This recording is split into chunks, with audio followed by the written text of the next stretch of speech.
배움 가득한 온라인 교실, 존중으로 빛나는 우리, 이것만은 꼭 지켜주세요. 저작권법 제25조 2항에 따라 학교 수업을 위한 저작물, 사진, 글, 그림, 영상 등은 본 수업 공간에서만 이용해 주세요. 본 수업을 수강하는 학생들을 제외한 제3자에게 수업 관련 영상이나 내용을 보여주지 마세요. 이를 위반하여 수업 장면을 캡처, 촬영, 녹화하여 유출하거나 공유할 경우 저작권 침해, 초상권 침해, 교권 침해, 학교 폭력 등으로 처벌받을 수 있다는 점을 명심하여 주세요. 안녕하세요. 한국음악사입니다. 지난 시간에 배운 내용을 떠올려 볼까요? 불교국가였던 고려가 멸망하면서 1392년 조선이 건국됩니다. 새로운 나라가 건국됨에 따라 새로운 시대 정신이 필요하게 되고, 이에 따라 고려의 불교 대신 유교를 국가의 종교로 채택하게 됩니다. 그러면서 예약 사상이 발전하게 되는데요. 예약 사상이란 국가의 각종 의례에서 격에 맞는 음악을 때맞춰 연주하면 국왕과 신하 백성을 서로 친하게 하고 조상과도 화합하여 나라는 태평하고 백성들은 편안하게 된다는 이념입니다. 이러한 예약 사상의 영향으로 조선 전기의 음악은 왕족과 귀족 중심으로 흘러가게 됩니다. 조선 전기 음악 발전에 기여한 왕으로는 세종, 세족, 성종을 들 수 있는데요. 이번 시간에는 세종에 대해서 살펴보겠습니다. 세종대왕의 음악적 업적에 대해서 이야기해 보도록 할 텐데요. 세종대왕은 다른 나라에 의존하지 않고, 특히 중국에 의존하지 않고 우리나라만의 독창적인 문화를 키우고 싶어 했습니다. 우리나라의 말과 중국의 말은 다른데 왜 우리나라의 말을 한문으로 표현하지? 중국식으로 표현하지? 의문을 가졌던 세종대왕, 한글을 창제합니다. 우리나라의 음악과 중국의 음악은 다른데 왜 우리나라 음악을 중국식으로 표현하지? 의문을 가졌던 세종대왕, 음의 길이까지 표현할 수 있는 정간보를 창안합니다. 살아서는 우리 조상들이 우리나라의 음악을 듣는데 왜 그들이 돌아가셨을 때는 중국의 음악을 연주하지? 의문을 가졌던 세종대왕, 새로운 음악을 작곡하게 됩니다.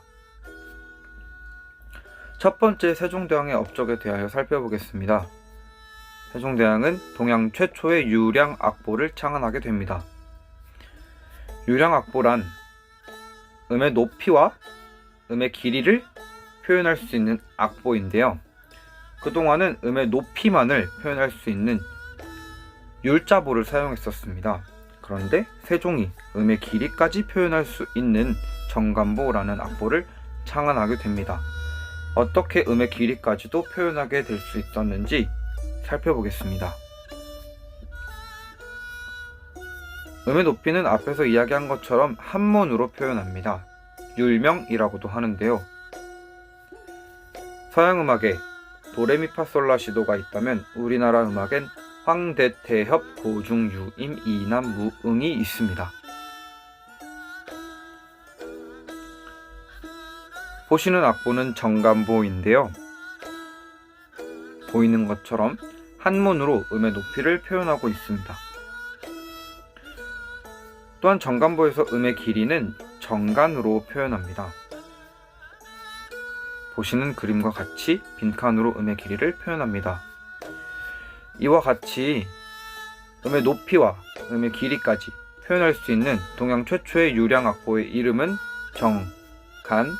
정간보이고, 이를 최초로 창안한 왕의 이름은 세종대왕입니다. 두 번째 세종대왕의 업적에 대하여 살펴보겠습니다. 세종대왕은 중국의 음악과는 구별되는 새로운 음악을 작곡하였습니다. 정대업과 보태평이 그것입니다. 세종대왕은 정대업과 보태평이 제사와 회의, 공중잔치에 두루 쓰이도록 하였습니다. 이러한 정대업과 보태평은 세조에 이르러 종묘제례악으로 채택되기도 합니다. 세 번째 세종대왕의 음악적 업적에 대하여 살펴보겠습니다.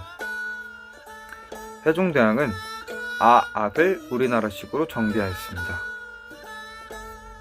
아악이란 중국 송나라의 국가 재래의식 제사에서 연주되던 음악을 말하는데요. 박연이라는 음악가를 등용해서 중국에서 들여온 중국의 재래음악 아악을 정리하게 하였습니다. 또한 주종소를 만들어서 편경을 만들게 하였는데요.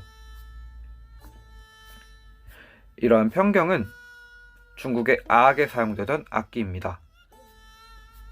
즉 아악기인데요. 아악기이기 때문에 그동안 편경은 중국에서 수입해서 사용했지만 세종 때부터 우리나라만의 기술로 자체 제작됩니다. 이 악기의 이름은 편경. 세종 때부터 우리나라만의 기술로 자체 제작된 악기입니다. 세종대왕의 음악적 업적을 정리해 볼까요? 첫 번째, 음의 높이와 음의 길이를 표현할 수 있는 동양 최초의 유량 악보, 정간보를 창안합니다. 두 번째, 중국의 음악과는 구별되는 정대엽과 보태평, 신악을 창제합니다. 세 번째, 중국 송나라의 재래음악에 사용되던 음악인 아악을 우리나라식으로 정비합니다.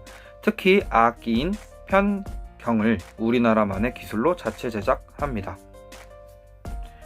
다음 시간에는 세조와 성종의 음악적 업적에 대해서 이야기하겠습니다. 수고하셨습니다. 감사합니다.